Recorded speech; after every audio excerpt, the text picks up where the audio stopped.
हाँ, जो चीज मैं बोल रहा था कि जैसे मेष लगन के लिए धनु भाग्य के भरोसे बनाता है, वैसे ही मीन लगन के लिए ये भी जल राशि है और ये भी जल राशि है। ये भी भाग्य के भरोसे इंसान को बनाता है। और मैंने आपको चंद्रमंगल योग का मतलब क्या बोला था कि चंद्र और मंगल दोनों इकट्ठे बैठने से। लेकिन एक बात आपको याद भी रखना है, किसी भी कुंडली का, किसी भी कुंडली का 2 भाव, 5 भाव, 9 भाव, 10 भाव और 11 भाव, ये जितने हाउसेस हैं किसी भी कुंडली का, वो अच्छे होते हैं। एम आई राइट? मैं सही बोल रहा हूं ना? जी। अब देखो यहां पे ये नवम भाव है। नवम भाव में चंद्रमंगल का योग बन गया। नवम भाव एक अच्छे भाव में से एक है।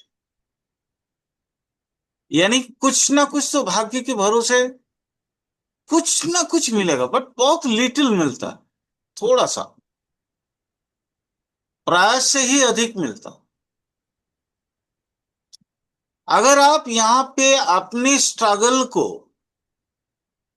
निरंतर वृद्धि कर दें तो चंद्रमंगल की जो अशुभत्व है वो आपका टूट जाएगा और आपको एक कर्म जीवन में एक प्रगाढ़ जो प्रशांति है वो मिलेगा।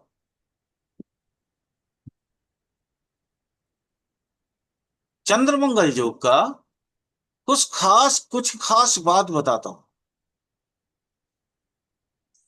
ये अगर दुस्थान में होता है तो प्रबल दुखदाई है कि चंद्रमा और मंगल का कंडीशंस की वजह से मेजर ऑपरेशंस भी हो सकता है अगर दुस्थान में हो। दुस्थान कौन कौन सा होता है, कोई बताएंगे मुझे? 6 से 12। 6, 8। यस, ये दुस्थान है। दुस्थान में अगर ये योग बनता है तो हमको थोड़ा सा इसको समझना पड़ेगा, रेमेडीज करना पड़ेगा। बट इस तरह का केसेस में देखिए यहां पे भी रेमेडी चाहिए होगा। जैसे जल राशि और जल राशि दोनों का आपका मतलब ये त्रिकोण में आ गया ना। देखो तीनों जल राशि आए, ठीक है, तीनों जल राशि आए। यहां पे चंद्रमा क्या होगा, आवेग से भरपूर होगा। यहां पे प्रॉब्लम मंगल का गुस्सा और चंद्रमा का आवेग, ये दोनों को ही कंट्रोल करवाना पड़ता है। उसके अलावा कुछ और प्रॉब्लम्स हो सकते हैं, शारीरिक समस्याएं चंद्रमंगल की जनित। इसीलिए कोई भी जैसे 1, 5, 9 तीनों अग्नि राशि के लिए जब त्रिकोण में आते हैं तो हम जैसे सजेशन देते हैं रेमेडीज के लिए, उस व्यक्ति को यज्ञ करना बहुत जरूरी है। और यज्ञ कहाँ किए जाते हैं? यज्ञ करने के लिए आग को जलाया जाता है। आग के सामने में बैठ के उसका यज्ञ करना पड़ता है। वैसे ही जल राशि के लिए ये दान ही इसका सर्वोत्तम तरीका होता है। और वो कहाँ, कौन सा दान? जो आपके जैसे होता है ना वो, बता रहा हूं आपको, चंद्र ग्रहण, सूर्य ग्रहण, इत्यादि ग्रहण के उपरांत जो दान किए जाते,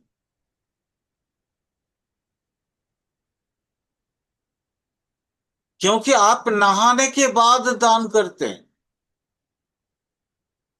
खास करके सूर्य ग्रहण, चंद्र ग्रहण तो रात को होता है जनरली, तो उस समय तो कोई स्नान तो कर नहीं सकता, स्नान करता है अगला सुबह, है ना।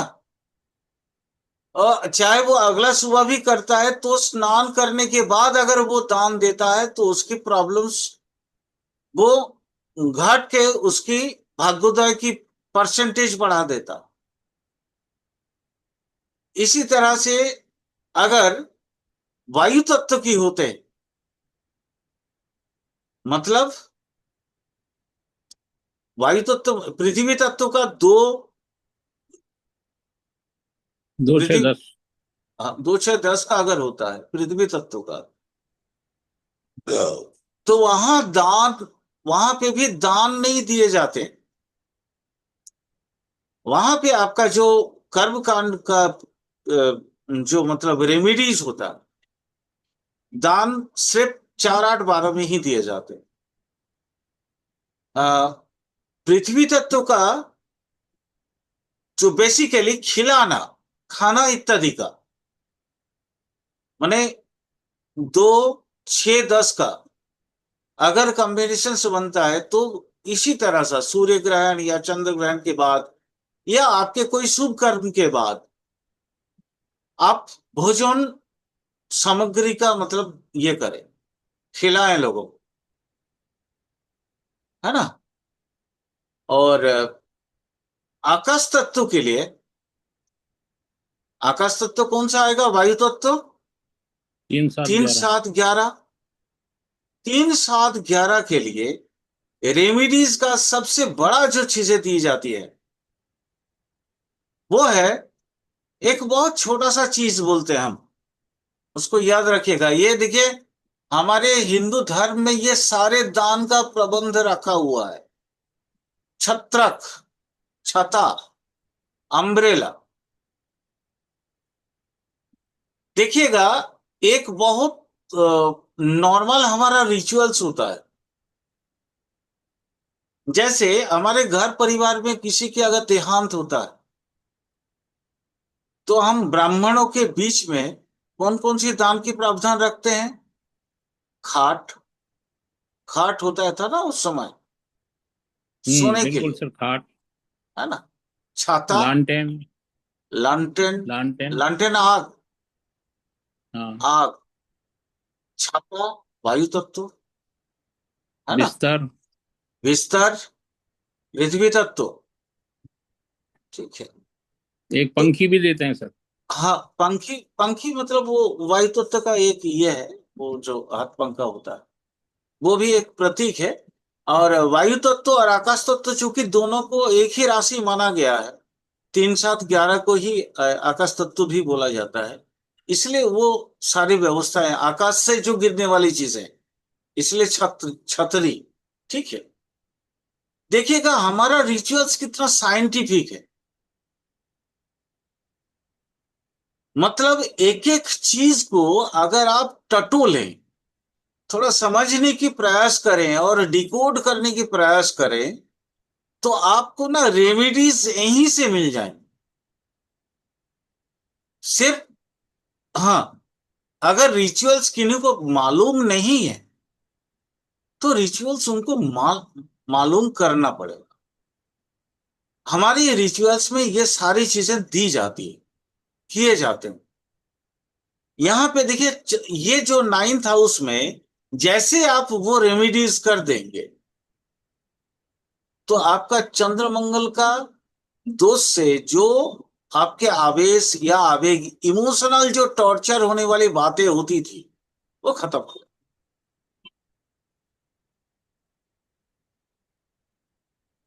अगर शुभ स्थान में है टर्चार कम होगा, अगर दुस्थान में है टर्चार का परसेंटेज बढ़ जाए,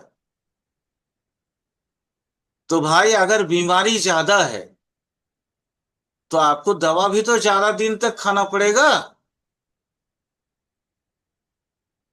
समझ आ रहा है राम अवतार जी? जी जी। तो आपको दान का परसेंटेज थोड़ा सा बढ़ाना पड़ेगा, है ना? मतलब जैसे, इसीलिए देखिएगा हमारा रिचुअल्स में हर चंद्र ग्रहण या हर सूर्य ग्रहण के बाद, वो धरती पे कहीं पे भी होता है, हमारी पंजिका में वो उल्लेखित होते हैं, लिखित रहते हैं ना कि फलाना जगह पे है, फलाना जगह पे है। भारतवर्ष में वो दृश्यमान नहीं है, बोला जाता है ना, लेकिन जी। सूतक लगता है ना फिर भी। लगता है। नहाता, नहाने का प्रबंध फिर भी है, दान करने का प्रबंध फिर भी है, यज्ञ करने का प्रबंध फिर भी है, भोजन कराने का प्रबंध फिर भी है। तो सर, एक इंसान की सारी कुंडली का, उसके जितने भी दोष है, वो हमारे परंपरा में ऑलरेडी उसके रेमेडीज डेली बाय डेली करवाए जाते थे, जिसके कारण भारतवर्ष में कोई असुखी व्यक्ति नहीं होता था। आज आपको समझ में आ रहा है कि हमारी जो वेदांत या हमारी जो एस्ट्रोलॉजी का पूर्व, माने पहले इतना महत्व क्यों था? क्योंकि प्रॉब्लम दो ही जगह से होते हैं। प्रॉब्लम एक होता है माने मन से, और एक होता है तन से। तो तन का प्रॉब्लम अगर आप ठीक कर लें तो आपके आर्थिक स्थिति से लेके ईच एंड एवरीथिंग ठीक हो जाएगा। अगर मन का प्रॉब्लम भी अगर आप ठीक कर लें तो भी आपके हर एक चीज ठीक हो जाएगा। एक और होता है हमारे यहाँ, एक और विधि विधान है, वो एक लगन को और देखने का, सूर्य लगन, जो हमारे पूर्वज या पिता या परंपरा से, वो भी अगर आप ठीक कर ले तो आपके लाइफ में प्रॉब्लम फिर आना ही नहीं है।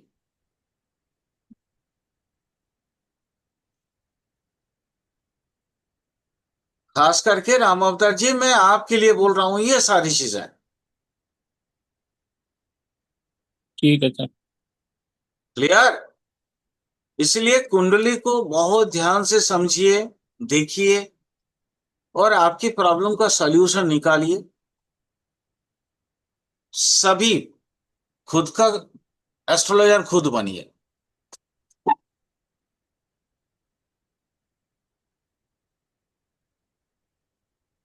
चले आगे चलें। जी सर। चलिए, आ, सर जोगले आगे। अच्छा अच्छा अच्छा अच्छा। अच्छा, वो जोगले सर। उसको कहते हैं सकट जोग। सकट जानते हो? चंद्रमा से 6 हाउस पे गुरु हो। जी जी जी। 6 8 12, चंद्रमा से 6 8 12। है। क्योंकि चंद्रमा से ही योग ले रहे हैं तो चंद्रमा से ही लेते हैं इसको। चंद्रमा से अगर दुस्थान में योग बनते हैं, गुरु अगर वहां पे होते हैं, जैसे एग्जाम्पल ले लेते, मेष लगन की कुंडली,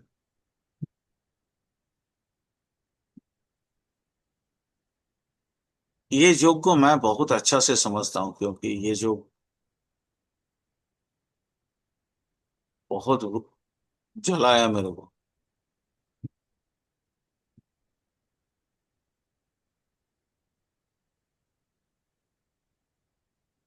9 10 11 और 12,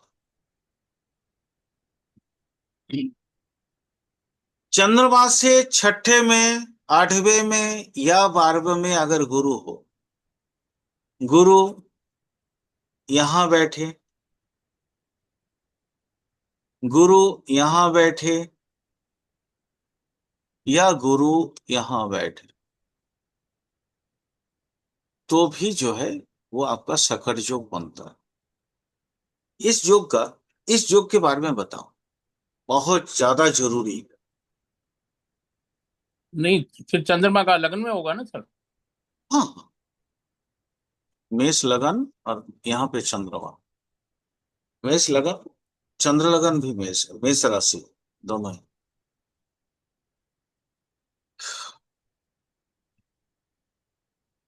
आपको मैं आज एक छोटा सा चीज, इसका प्रैक्टिकल एक्सपीरियंस है मेरे पास, इसलिए मैं बता रहा हूं। आपने सडन इस जगह पे लाइफ आप बिता रहे थे, ठीक है, अचानक धड़ाम से नीचे गिर गए और लाइफ आपका इस जगह पे आ गया।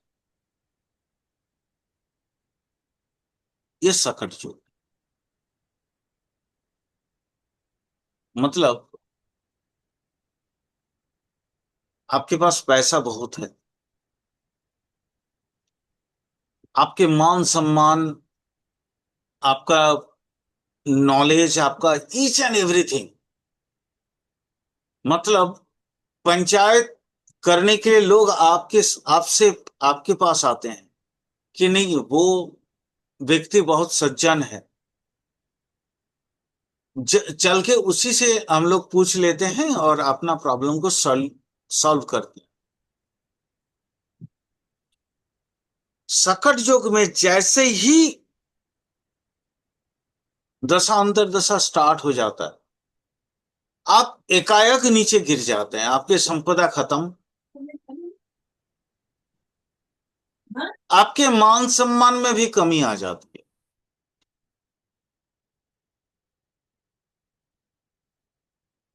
और कई सारे दुख या दुर्दशा का सामना करना पड़ता है। तबीयत खराब, अचानक जैसे जीने मरने की परिस्थिति आ गई हो, और लोग आपके लिए तरह तरह का जो है ना, अफवाहें वो फैलाने लगे।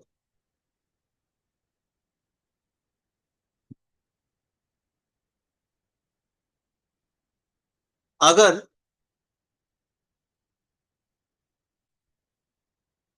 आपके पास कोई सॉलिड योग ना हो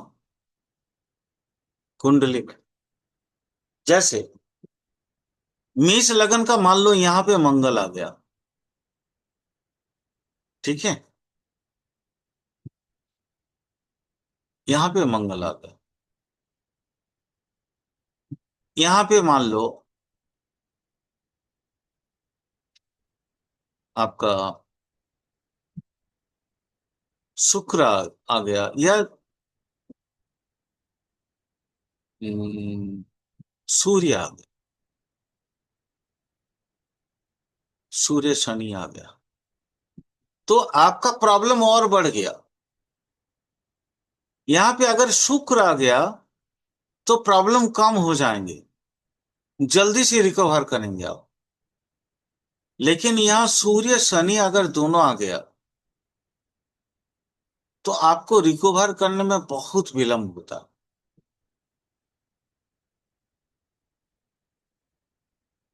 आप हैं तो वही जो पहले थे,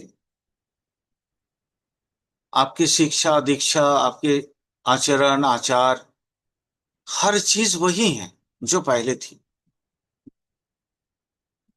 लेकिन ये दशा अंतरदशा जैसे स्टार्ट हो जाता, इसके साथ रिलेटेड, चाहे यहाँ पे हो चाहे यहाँ पे हो, जैसे यहाँ मान लीजिए अचानक आपका सूर्य का दशा आ गया, तो गुरु गुरु से शुक्र का सूर्य का जो है दृष्टि विनिमय संबंध स्थापित हो गया, आप विडंबना में आ गए। शनि आप पे दृष्टि दे दिया गुरु पे, तो फिर और ज्यादा विडंबना में आ गए।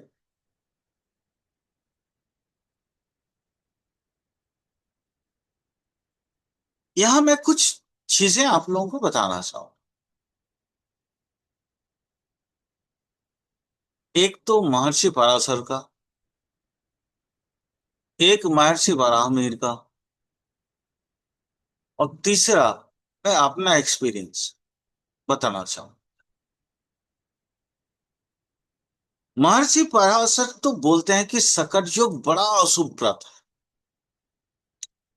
तब तक अशुभ प्रद है अगर आप कॉन्फिडेंस लूज नहीं करते हैं तो। मतलब कहीं ना कहीं चंद्रमा पे अगर कोई शुभ ग्रह का सपोर्ट हो, जैसे देखिए यहां पे एक चीज आपको समझना पड़ेगा। यहां मान लीजिए गुरु नहीं है, अष्टम में गुरु, तो ये सूर्य शनि, यहां कोई अगर और भी कोई बुरा ग्रह आ गया तो पाप कर्तरी के बीच भी आ जाता है। अगर यहाँ कोई ग्रह नहीं है तो पाप कर्तरी से बच जाएगा, लेकिन फिर भी सेकेंड हाउस में शनि होने की वजह से उसके जीवन में बहुत बड़ा इल्जाम लगेगा, साजिश होगा उसके विरुद्ध। ठीक है। सूर्य है तो साजिश से आप बच भी जाओगे। सिर्फ शनि होने से साजिश से बचना भी थोड़ा मुश्किल होगा, लेकिन सूर्य होने से साजिश से थोड़ा बच जाओ। लोगों को मालूम है यहां आपके मान सम्मान बचा देगा ये सूर्य, कि नहीं वो अच्छा आदमी है। हाँ, जो भी किया ये राजनीतिक किसी ना किसी तरह का विडंबना है, राजनीति का प्रभाव है। अगर यहाँ राहु है तो 100% है कि वो राजनीति का मारा हुआ। ठीक है। या कोई राजनेता इसके विरुद्ध षड्यंत्र किया है, साजिश किया है।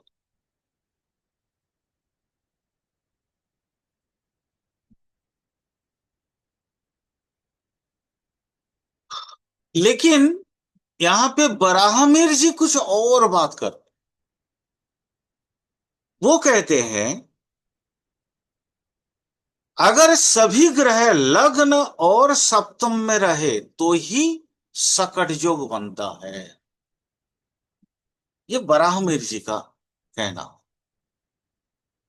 पराशर जी का कहना जितना है वो तो मैंने आपको शुरू से ही बताया। बराहमीर जी कहते हैं कि नहीं, अगर लग्न और सप्तम में सभी ग्रह अगर इकट्ठे हो जाए तो सकट योग बनते हैं। और फिर वहां पे बृहस्पति उसी जगह पे होगा। बृहस्पति कहाँ होगा? चाहे छठे में, चाहे आठवें में, चाहे 12वें में। अ, दुस्थान का बारामेर जी एक चीज और उन्होंने बताया कि दुस्थान के साथ चंद्रमा का कनेक्शंस जरूर होगा,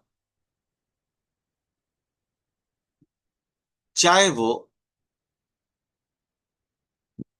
नक्षत्र के माध्यम से हो, क्योंकि दृष्टि वगैरह में तो होगा नहीं। मान लो यहाँ पे अगर गुरु बैठ जाए, गुरु के साथ राहु बैठ जाए, तो दृष्टि माध्यम से, क्योंकि राहु गुरु दोनों युति बना लिया और राहु पिछले घर में दृष्टि दिया, तो ही पॉसिबल है। ये सिर्फ और सिर्फ राहु के लिए पॉसिबल है, बाकी किसी चीज के लिए नहीं। क्योंकि वो राहु अपना 12 भाव में अपनी दृष्टि देता। तो आइदर ऐसा होगा या नक्षत्र के माध्यम से कहीं ना कहीं उसके कनेक्शंस होंगे। बराबर जी का कहना ऐसा है। जो भी है,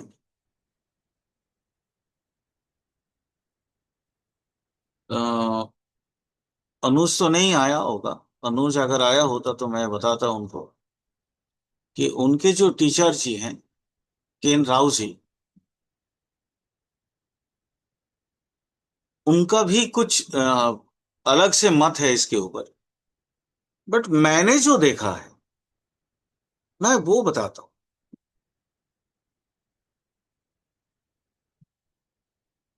मैं अपने लाइफ में जो एहसास किया, जो समझा कि तात्कालिक कंडीशंस में आप रुइन हो जाते हैं। अचानक आपने रात को सोया, सुबह उठ के पता चला आप है ही नहीं। आपका तबीयत इतना खराब हो गया कि आपके लगभग जितने जो भी जमा पूंजी थी, या आपने जो भी व्यवसाय वगैरह किए हुए थे, वो सडनली गोल बाटा गोल हो गया। और 4-6 महीने के बाद जब आप अपने आप को थोड़ा सा नॉर्मल महसूस करोगे, तो आप देखोगे आपके आसपास का सारा चीज रुइन हो। क्योंकि यहाँ पे लोगों को मौका मिलता है कि आपकी संपत्ति वो अपना बना के लेके भाग जाते हैं। ये मेरे को ये एहसास हुआ। थोड़ा टाइम लगा रिकवरी करने में, बट रिकवरी हुआ, ऐसा नहीं कि नहीं हुआ। तो मुझे थोड़ा सा ज्यादा लगता है कि बराहमीर जी, पराशर जी से भी थोड़ा इस पे ज्यादा रिसर्च किया हूं। क्योंकि बराहमीर जी बोलते हैं कि सकट जो सडनली रूइन तो करता,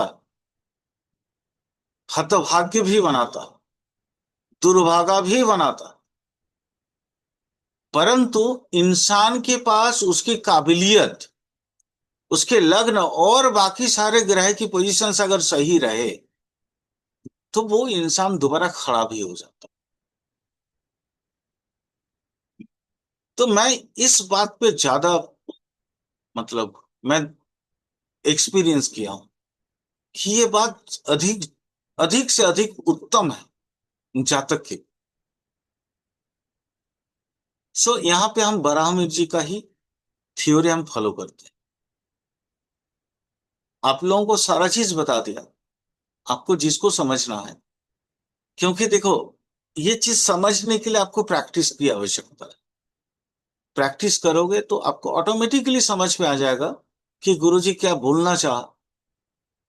और मैं तो हमेशा बोलता हूं कि भाई खुद एहसास करो, तभी आपको ज्यादा उचित लगेगा। मैं सिर्फ रास्ता दिखा सकता हूँ, एक्सपीरियंस आपको करनी है, चलना आपको है।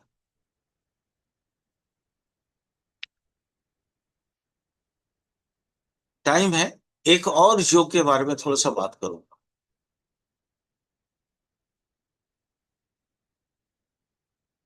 इसको कहते हैं कलह योग। कलह जानते हो? कलह का मतलब क्या है? सुमित जी, भाई भाषा भी सामने आओ। सर जो है कलेश परेशानी जो है रोज के। कलह झगड़ा, है ना? हाँ। फोर्थ साइन लॉर्ड मतलब चतुर्थ का जो राशि स्वामी है या भाव स्वामी है, फोर्थ साइन लॉर्ड एसेल साइन लॉर्ड, और नाइन्थ का साइन लॉर्ड मतलब नवमेश। इसको हम क्या बोलते हैं? चतुर्थेश बोल सकते हैं ना? क्या सुमित जी? जी सर, जी सर, जी सर। चतुर्थेश,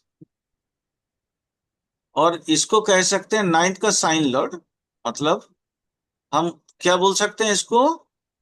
नवमेश। नवमेश। नवमेश, नवमेश। ये दोनों ही अगर केंद्र में अवस्थान करें, चतुर्थेश और नवमेश दोनों ही केंद्र में अवस्थान करे, लेकिन झगड़ा करेगा कौन? भाई ठीक है, मैं मान गया कि चतुर्थेश और जो झगड़ा होगा वो। नवमेश झगड़ा करता है लगन। यहाँ पे लगन जो है आपका, बहुत पावरफुल होना चाहिए। ये उसका सबसे बड़ा लगन, पावरफुल। हाँ, बहुत ज्यादा पावरफुल होना चाहिए उसको।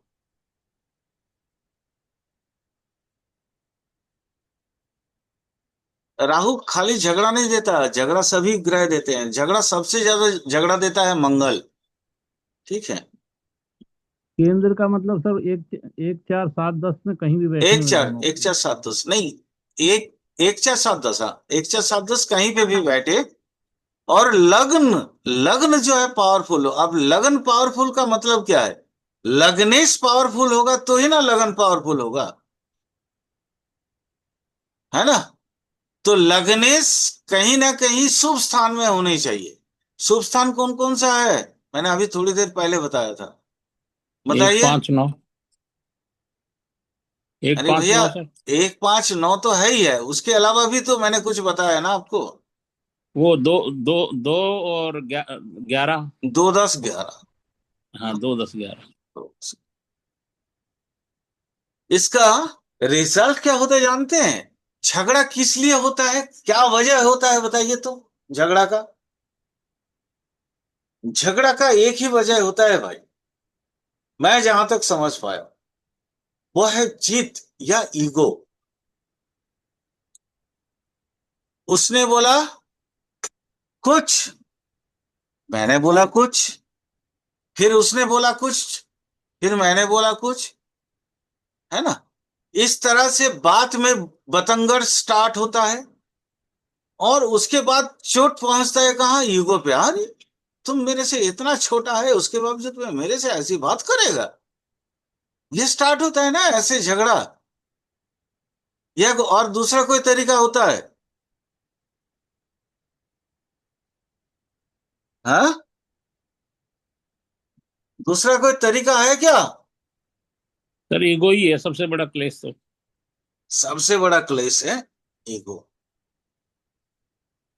इसलिए ईगो के सामने में सब पस्त हो जाते। देखिएगा, आजकल तो हर एक फैमिली का ये कहानी है। माँ बेटी से, बेटा बाप से, बाप बेटा से, बाप माने हस्बैंड वाइफ से, माने हर एक व्यक्ति अपने ईगो को लेके परेशान। जो इसका पीछे का कारण जानते हैं क्या? ये ऐसा तो नहीं है कि झगड़ा पहले नहीं होता था, पहले भी होता था, लेकिन वो बढ़ते बढ़ते युद्ध का कर लेता था। आजकल झगड़ा मनमुटाव का कारक होता है, कारण बनता है। और बेसिकली मैं जहां तक समझ पाया हूं कि झगड़ा झगड़ा का एक ही कारण है। एक एक तो ईगो है ही है, और दूसरा अपना कहीं ना कहीं स्वार्थ का, मतलब स्वार्थ में कहीं ना कहीं विडंबना पैदा होती है। ये दो ही वजह हमको अभी तक मिलता है कि झगड़ा होता है, इसी के कारण। एक ईगो और दूसरा स्वार्थ सिद्धि। स्वार्थ में आघात होता है तो भी झगड़ा होता है, और ईगो में आघात आघात होता है तो भी झगड़ा होता है।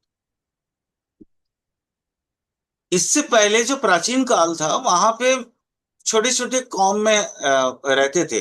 ये कला है जो बेसिकली छोटे छोटे कॉम वाला है। एक एक दंगल, एक एक कमिटी रहता था। जैसे जहाँ होता है ना, क्या बोलते हैं उसको, जो गांव का ये है, मुखिया है, वो मुखिया का एक गुट होता था, किसी एक का और गुट होता था, दोनों गुट के बीच में झगड़ा होता था। लेकिन मारकाट नहीं होता था, वो युद्ध का आकार लेता था। मारकाट का मतलब है युद्ध। लेकिन आजकल तो छोटी छोटी बात पे ही झगड़ा होते है, वो सीधा हथियार निकाल लेता है। तो कहीं कहीं ना कहीं हमारी इंसानियत या मानविकता का अवमूल्यन हुआ है। हमारी जो मूल्यबोध है वो घटा है, जिसके कारण झगड़ा आजकल और ज्यादा बढ़ता है। और अभी तो और ज्यादा प्रॉब्लम है, बिकॉज ऑफ दो कारण और है। आज आज आज के समय में अगर हम समझते हैं, एक है जाति और दूसरा है राजनीति। पहले तो ये दो ही कारण होता था, स्वार्थ सिद्धि और आपका ईगो। आज दो कारण और होता है झगड़ा का। आज के परिप्रेक्ष्य में अगर आप देखें तो राजनीति और जाति। जाति बोल के, जाति या धर्म, कुछ भी।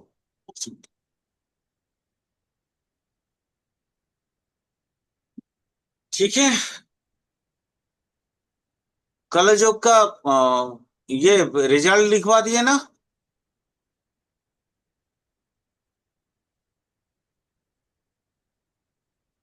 जातक फालतू होगा, दुस्साहसी होगा, बहुत जिद्दी होगा, बहुत इगोइस्टिक होगा।